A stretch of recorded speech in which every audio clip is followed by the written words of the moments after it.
Wartawan Kompas TV dihajar oknum TNI Angkatan Darat, dikeroyok saat lerai perkelahian di lapangan sepak bola. Wartawan Kompas TV, Fendi Rakmeni menjadi korban penganiayaan oknum TNI Angkatan Darat. Insiden penganiayaan yang dilakukan 4 oknum TNI Angkatan Darat itu terjadi di lapangan Makodam 17 Cendrawasih pada Minggu 19 Desember 2021 sore.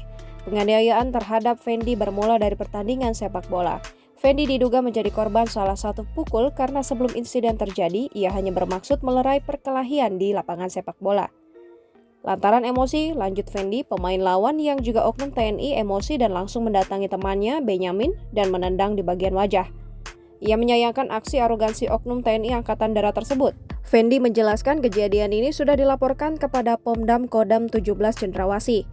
Sementara itu, Kapendam Kodam 17 Cendrawasih Kolonel Infanteri Aksya Erlangga ketika dikonfirmasi membenarkan hal tersebut. Menurutnya, kasus tersebut terjadi saat pertandingan sepak bola persahabatan. Setelah mendapat informasi itu, dirinya langsung memerintahkan Wakapendam. Jangan lupa subscribe, share, komen, dan like ya!